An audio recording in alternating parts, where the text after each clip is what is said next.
Baik, Assalamualaikum, salam sejahtera, salam GBN, salam Malaysia dan salam kuasa ketiga ya.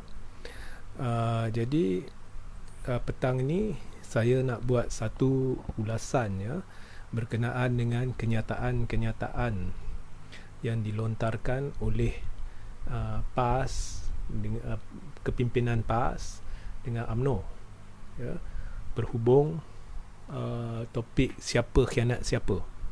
Okey. Jadi kita dah tahulah Muafakat Nasional ni PAS dengan UMNO ni, khususnya PAS tak payah nak kelentong temberang kat rakyat lah. Kita tahu Muafakat Nasional ni tak aktif ya. Kita tahu Muafakat Nasional ni seperti tak wujud di semua negeri, di seluruh semenanjung ya. Dia tinggal pada nama dan cuma tidak ada satu kenyataan rasmi daripada kedua-dua pihak yang mengesahkan bahawa Muafakat Nasional ni tidak wujud. Tapi kita tahu Muafakat Nasional ni dah kira berkubur dah. Okay. Jadi makin lama PAS dengan UMNO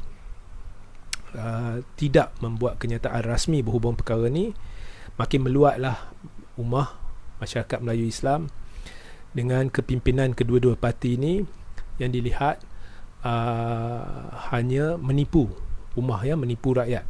Okey. Tapi itu bukan tujuan utama saya buat live ni, sebab kita tahu Muafakat Nasional ni tak wujud.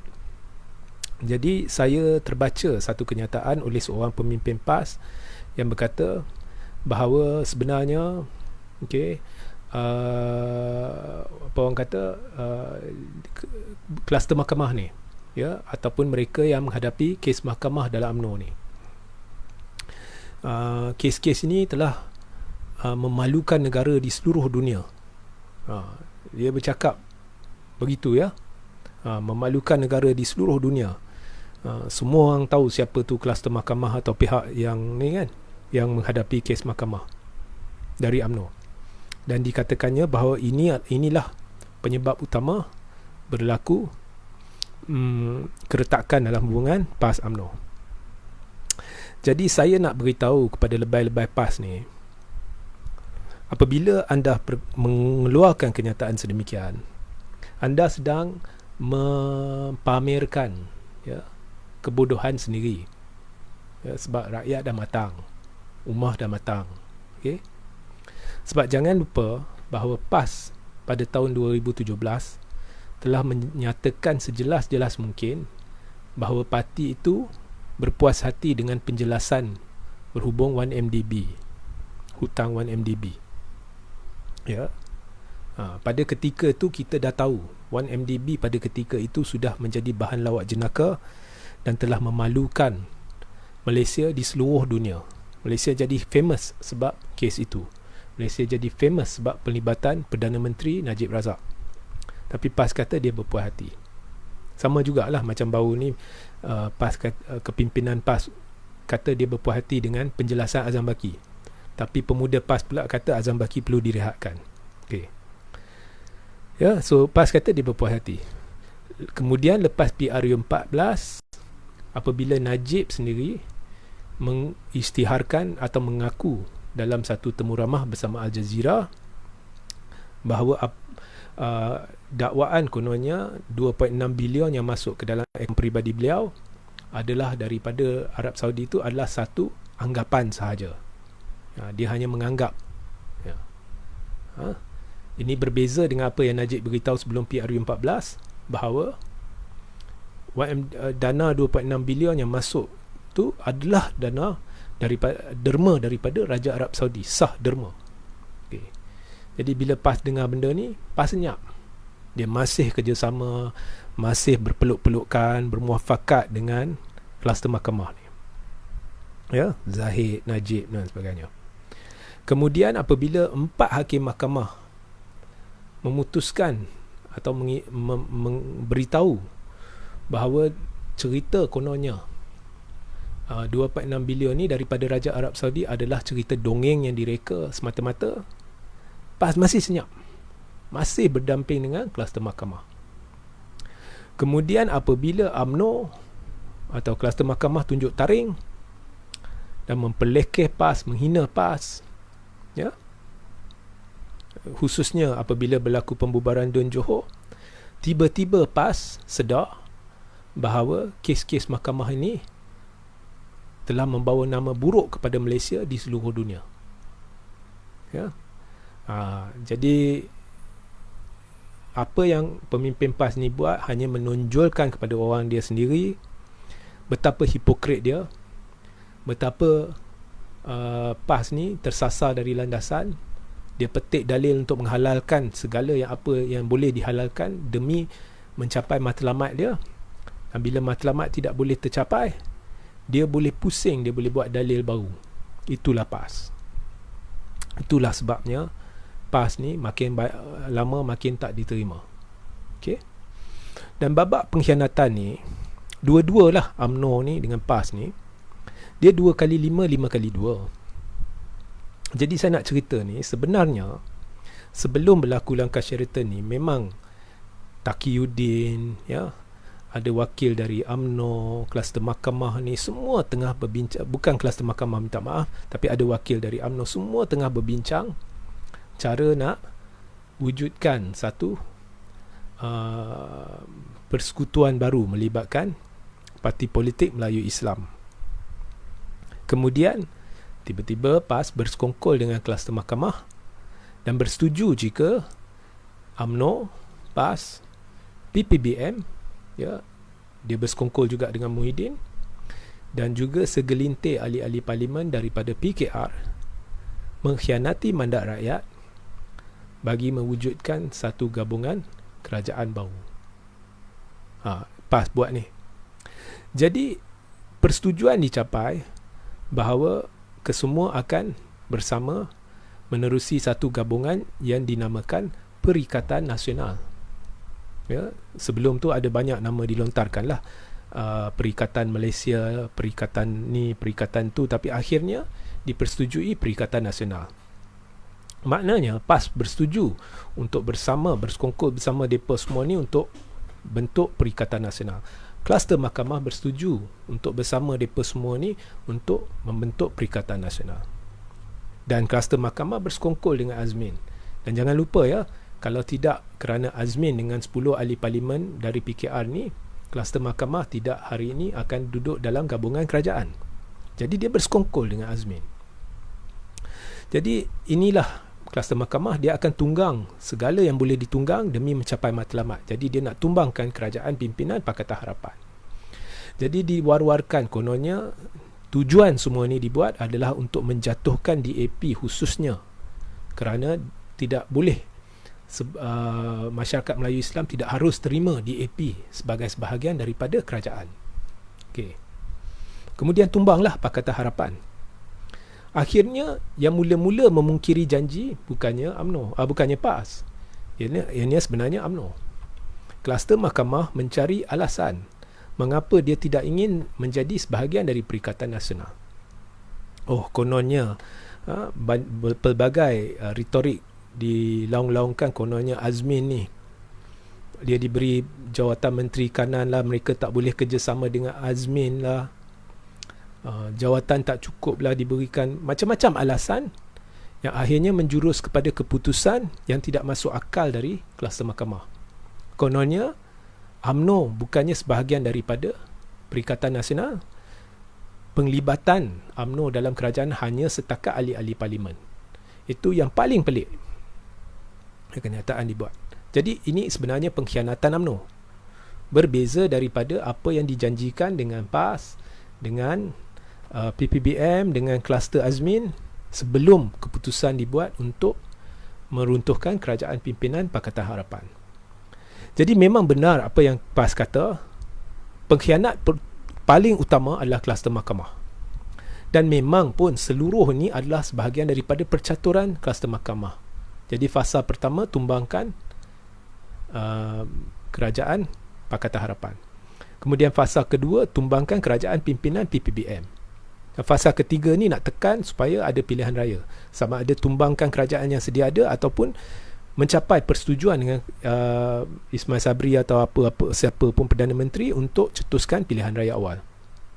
Jadi inilah kluster mahkamah. Jadi betul, pengkhianat utama adalah UMNO ataupun khususnya kluster mahkamah. Dan tak heran pun, kesemua ni adalah pengkhianat mandat rakyat yang ingin kuasa dan kedudukan. Buktinya mereka ingin kuasa dan kedudukan bukannya demi ummah, demi rakyat. Dijajanya nama rakyat, dijajanya kononnya ada penyakit lah, kita perlu tangani isu kesihatan. Tapi sebaik selepas ambil kuasa, PAS lah parti pertama terlibat dalam percaturan di Kedah untuk menumbangkan kerajaan negeri yang sedia ada, sekaligus menjejaskan usaha-usaha menangani penyakit yang sedang merebak. Jadi dia buat tak kala wabak COVID ni merebak. Pada masa tu penyakit dia lupa, pada masa tu rakyat dia lupa, dia nak kuasa. Kemudian berlaku beberapa siri, lompat katak, percubaan untuk meruntuhkan kerajaan-kerajaan negeri, ambil alih kerajaan negeri di Perak.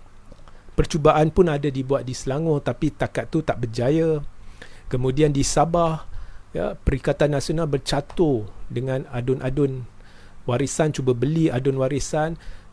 UMNO pula cuba beli adun warisan sehingga kerajaan negeri jadi tidak stabil, sehingga tumbang dan ada pilihan raya. Kemudian masa tu pun wabak penyakit dia lupa, rakyat dia lupa. Lepas tu wabak tu menggila ke tahap yang tidak pernah reda sehingga hari ini, gara-gara pemimpin-pemimpin UMNO, PAS dan PPBM ni. Dan berterusan usaha untuk menakluki negeri-negeri pembangkang. Jadi di situ dah nampak kemaruk kuasa dan kedudukan. Politik darjat amat nyata. Bila melibatkan menteri PAS, Hadi petik dalil, putar belik agama. Memang dia ada. Dia putar belik, memang tak kena perumpamaan yang diberi oleh Hadi untuk menghalalkan kesalahan menteri dia. Macam-macam dibuat oleh PAS ni. Jadi saya mengaku yang pertama mengkhianat, apabila anda melibatkan pengkhianat-pengkhianat yang misi utama mereka adalah kuasa dan kedudukan, mereka masuk pun dengan cara tak betul, melalui pintu belakang. Jadi sudah semestinya tumpuan mereka adalah kuasa dan kedudukan, bukannya rakyat. Sebab mereka mengkhianati mandat rakyat. Dan pengkhianat ni dia akan khianat antara satu sama lain, sebab dah terbukti semua individu-individu, pemimpin-pemimpin yang ada dalam blok gerombolan pengkhianat ni adalah pengkhianat-pengkhianat. Jadi pengkhianat dia bukan hanya akan mengkhianati orang luar. Kalau dia rasa kedudukan dia terjejas atau dia rasa dia ada satu kelebihan, di antara mereka pun tak mustahil dia mengkhianati. Itulah natijahnya bila anda bersekongkol dengan orang jahat ni. Jadi PAS bersekongkol dengan kluster mahkamah. Memang kluster mahkamah mengkhianati PAS dengan tidak menyertai Perikatan Nasional, menyebabkan PAS terpaksa mengkhianati UMNO dengan secara senyap masuk Perikatan Nasional dan mendaftarkan gabungan tu.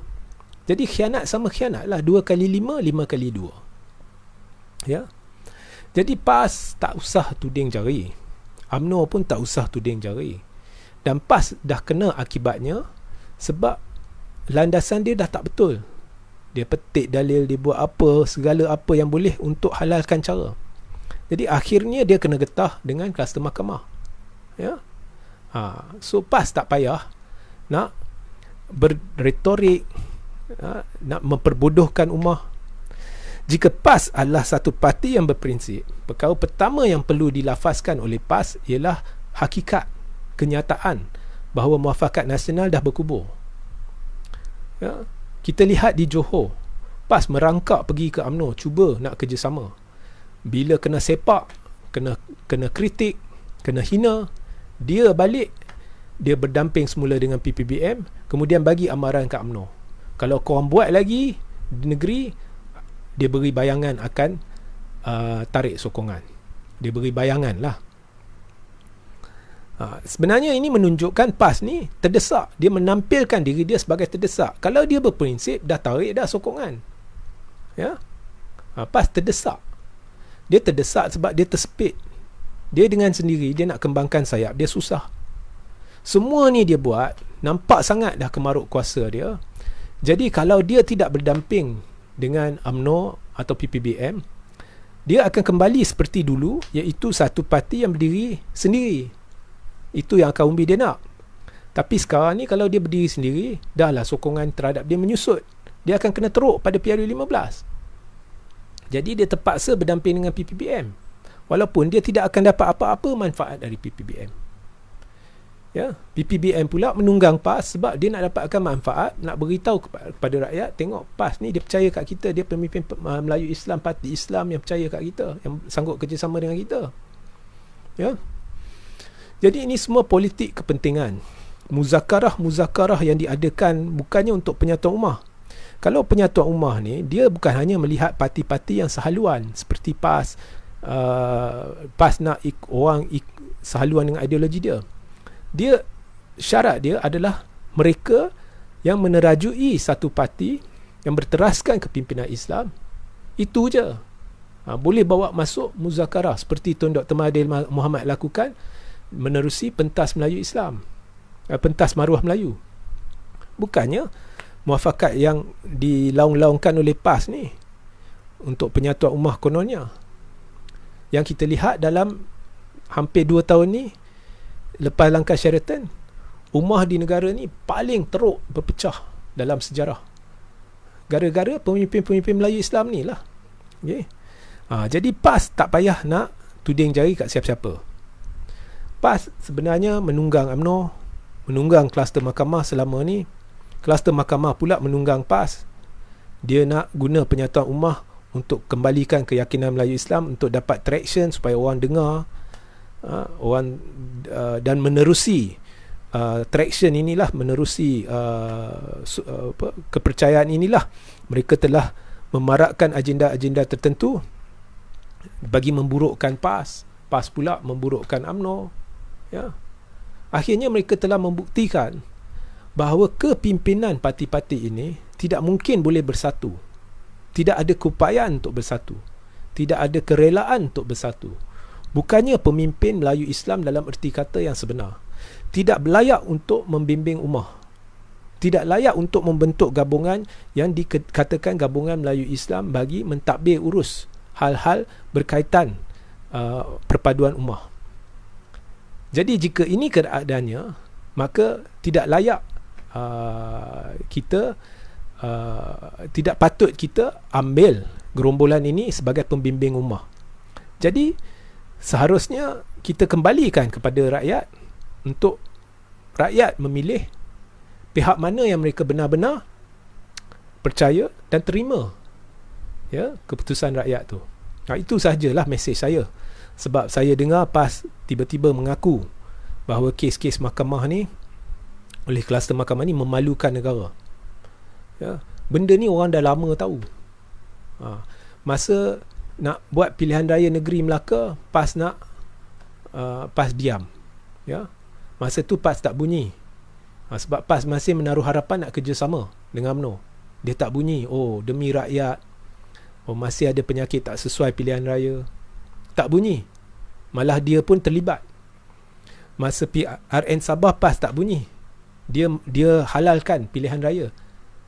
Walaupun wabak COVID tu masa tu teruk, orang belum vaksin, dia tak bunyi. Ya. Masa darurat dibatalkan di Sarawak, PAS tak bunyi. Dia tak kata perlu dilanjutkan darurat tu sehingga wabak tu surut, ya, demi rakyat. Tak bunyi. Tapi bila akhirnya dia dah tahu dia tak boleh kerjasama dengan UMNO, bila dia dihina oleh UMNO, tiba-tiba dia teringat rakyat. Tiba-tiba dia teringat wabak penyakit. Ya. Sedangkan semua orang dah divaksin. Wabak dia sekarang ni dah jadi perkara biasa, bukannya lagi membahayakan seperti dulu. Tiba-tiba dia teringat. Inilah parti petik dalil. Inilah parti putar alam. Ya.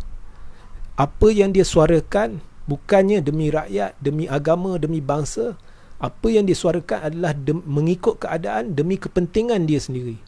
Dah kena hina rakyat oleh UMNO, dia putar belit sekarang ni. Kononnya UMNO tak harus lakukan ni sebab demi rakyat apa semua. Tapi rakyat dia lupa. Ya, masa dia nak takluki Kedah selepas langkah Sheraton, rakyat dia lupa. Penyakit dia lupa. Dia lupa. Masa dia bercakaran hampir 2 tahun ni, dia lupa penyakit. Dia lupa rakyat. Masa menteri dia langgar SOP, dia lupa rakyat. Dia lupa penyakit. Ya. Sabah dia lupa. Melaka dia lupa. Sarawak dia lupa. Tiba-tiba mai Johor, bila penyakit ni dah sampai tahap yang tidak begitu membahayakan, yang semua orang dah tervaksin, dia teringat penyakit. Dia teringat rakyat. Itulah PAS. Macam mana kita boleh harapkan pemimpin-pemimpin ni untuk membimbing ummah, membimbing bangsa? Ya. Jadi kesimpulannya, memang ini adalah gerombolan pengkhianat.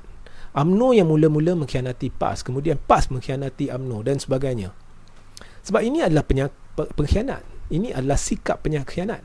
Dia bukan hanya mengkhianati orang luar, dia akan mengkhianati sesama sendiri. Ya.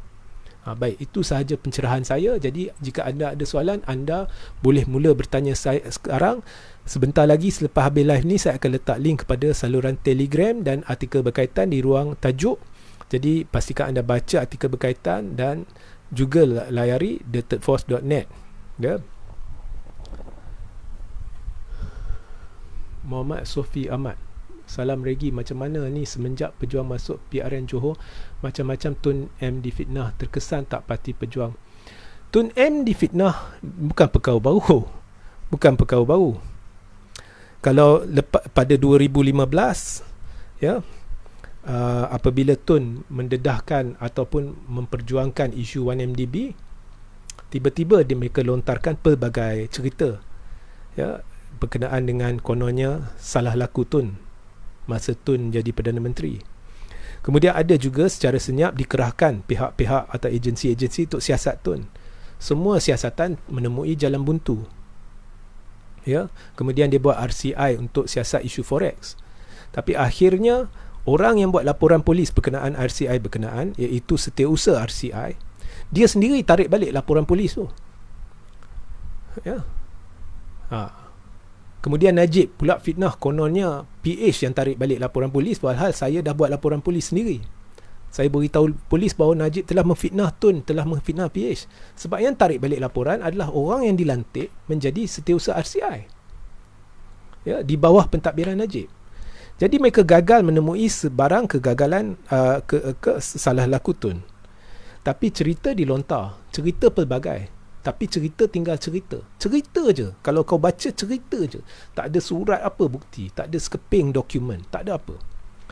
Tapi bila Tun menuduh, memperjuangkan isu 1MDB dia merujuk kepada dokumen-dokumen money trail, skema aliran dana dan pelbagai dokumen lain.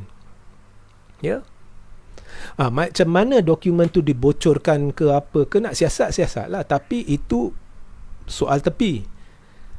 Akhirnya dokumen-dokumen ni banyaknya kandungannya terbukti sahih menerusi proses perbicaraan mahkamah. Apabila mahkamah mendapati, dan setakat ni 4 hakim, bahawa ada penyelewengan dana berlaku dalam SRC, dan cerita kononnya 2.6 bilion masuk ke dalam akaun Najib yang Najib kata adalah sah dari Raja Arab Saudi ni, adalah cerita dongeng yang direka semata-mata. Itu semua berserta bukti. Tapi cerita terhadap Tun kekal cerita yang dikitar semula. Dan makin lama apabila rakyat dah kurang percaya dengan cerita-cerita ni, dia naikkan angka kekayaan Tun. Kalau dulu kata Tun ada 20 bilion ke 40 bilion ke 60 bilion, tiba-tiba yang terbaru keluar 1.1 something trillion. Tun ada. Tapi cerita, kalau kau baca cerita, cerita lah. Itulah kehebatan musuh-musuh Tun. Jadi Tun difitnah ni bukan perkara baru. Bukan perkara baru. Tapi dah dikerah masa zaman Najib. Pelbagai agensi untuk siasat Tun. Satu apa pun tak jumpa. Malah siasatan itu telah membantu membuktikan bahawa semua ni cerita dongeng. Ya.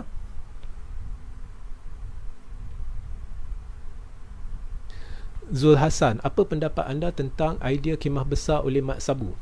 Mat Sabu terdesak, Anwar terdesak. Semalam dalam satu live ringkas saya dah beritahu. Sebenarnya ada perbincangan sulit sama ada nak buat PRU dengan PRN ni serentak, ya, di dalam kem kluster mahkamah. Sekarang ni kluster mahkamah dia nak pilihan raya awal. Anwar pun sebenarnya nak pilihan raya awal. Tetapi belum ada persefahaman antara Anwar kluster mahkamah ni. Andai kata lepas PRU 15, PH dengan BN bekerjasama, siapa jadi calon Perdana Menteri? Siapa, nama mana yang akan diserahkan kepada Yang di-Pertuan Agong sebagai calon Perdana Menteri? Adakah Anwar, adakah Najib, adakah Zahid, ataupun adakah satu pihak yang belum dinamakan, atau Mat Hassan, ya? Jadi benda ni belum dipersetujui, dan sebab itu Anwar teragak-agak nak tarik MOU walaupun Dun Johor dibubarkan. Ya. Sebaliknya, kluster mahkamah ni dia tak nak namakan, dia tak nak beritahu Anwar secara terbuka, okey, kami sokong anda sebagai calon Perdana Menteri. Dia tak nak. Tapi dia nak tekan Anwar untuk tarik MOU sebab dia nak pilihan raya segera. Jadi sebab itulah timbul isu Dun Johor bubar, kemudian ura-ura ada Dun lain yang akan bubar, Kedah, Perak dan sebagainya. Ini nak tekan Anwar. Jadi akhirnya PRU akan awal. Cuma yang ding-dong antara kluster mahkamah dengan Anwar ni adalah berkenaan siapa yang akan jadi calon Perdana Menteri selepas PRU. Itu je. Okey. So inilah yang sedang menghantui Anwar. Anwar tahu kalau dia masuk PRN Johor, dia akan kena teruk, PKR akan kena teruk, DAP pun akan kena teruk. Jadi sebolehnya nak buat PRU serentak. Sekurang-kurangnya Anwar boleh bagi tahu kat rakyat, kami tarik MOU sebab tak setuju dengan Dun Johor ni. Mungkin dalam sokongan yang hilang tu mungkin boleh dapat balik 10%. Tapi masalahnya belum dapat kepastian siapa yang akan jadi calon Perdana Menteri. Jadi itu sahaja dilema dia. Yang lain ni semua untuk mengalihkan perhatian rakyat. Ya, apalah teori ini, teori itu yang dimainkan, dimarakkan oleh orang-orang yang kuat, orang kuat Najib. Ya, sebenarnya itu je. Jadi mengapa kluster mahkamah sedang mempertimbangkan nak buat PRU serentak dengan PRN Johor? Jadi kluster mahkamah tahu BN tak akan menang pilihan raya umum. PH tahu dia tak akan menang.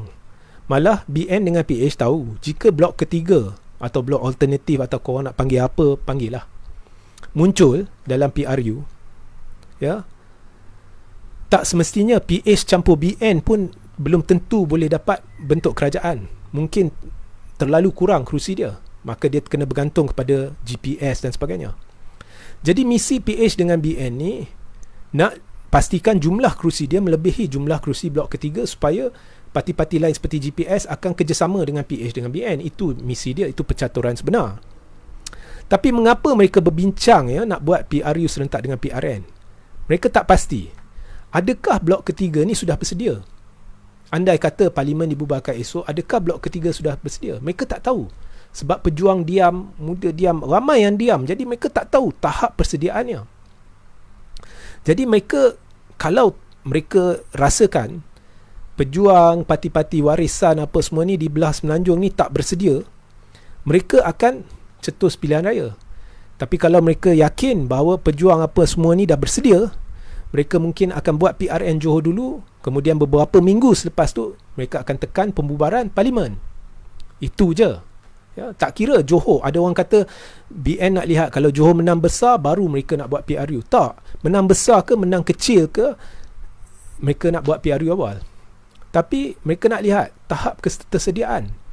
Jadi mereka sedang membincangkan sama ada nak guna PRN Johor untuk melihat tahap ketersediaan atau persediaan pejuang, atau terus buat PRU memandangkan pejuang mungkin belum bersedia di peringkat persekutuan. Itu yang mereka tengah bincang. Okay? Itu je. Jadi apabila PH dah tahu nak kena teruk, jadi bila dah tahu nak kena teruk, apabila dia orang cadangkan pejuang, warisan semua kerja dengan PH ni, sesiapa, mana-mana parti ini kalau bersetuju untuk kerjasama dengan PH, itu satu kebodohan mutlak. Sebab apa? Sekali dah kerjasama dengan PH, saham parti-parti ini sebagai blok ketiga ni akan runtuh terus. Itu yang PH nak. Itu je. Sebab akhirnya lepas PRU 15, PH akan kerjasama dengan BN. Itulah satu-satu caranya bagi Anwar untuk meningkatkan kemungkinan dia jadi Perdana Menteri. Ya. Itu je. Mereka nak cuba buangkan imej kuasa ketiga atau blok ketiga daripada Pejuang, Warisan dan sebagainya. Jadi setakat mereka minta mai berbincang, dan kalau keluar di media ada perbincangan, mesyuarat sedang dilakukan pun boleh mencala sedikit imej parti-parti blok kuasa ketiga. Itu sebabnya bila muda pergi berbincang atau saya difahamkan berbincang, saya tak tahulah ada ke tidak, jika benar ada, dah tercala sedikit. So ini adalah perangkap. Hakikatnya lepas PRU, PH akan kerjasama dengan BN. Itu je. Dan Anwar kena pastikan PRU awal supaya tak terjadi situasi di mana kalau mereka lengahkan PRU, di dalam UMNO berlaku percaturan sehingga Zahid dan Najib tak lagi kuasai UMNO. Mungkin berlaku pemilihan UMNO sebelum PRU, di mana Zahid dan Najib tak menguasai lagi UMNO. Jika keadaan tu berlaku, maka sukar bagi BN kerjasama dengan PH. Anwar tak nak. Jadi Anwar nak pastikan Zahid dan Najib masih menguasai UMNO. Itu je cerita dia. Jadi ini semua perangkap ya, bila minta kerjasama. Dia orang dah tahu Pejuang takkan kerjasama. Ini berdasarkan pemahaman saya lah. Saya bukan jurucakap Pejuang. Tapi hari itu Marzuki dah keluar kenyataan ya, bahawa PH dikira kerajaan. Memang tepat kenyataan Marzuki, Datuk Wira Marzuki, memang tepat. Sebab PH ni sekarang ni sudah dikira kerajaan. Dan saya secara peribadi memberitahu Datuk Marzuki bahawa itu adalah satu kenyataan yang cukup bagus.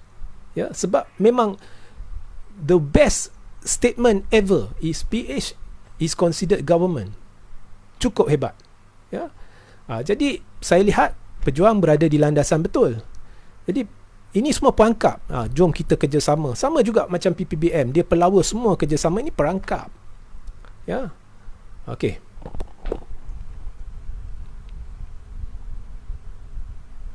Saya terus ke bawah.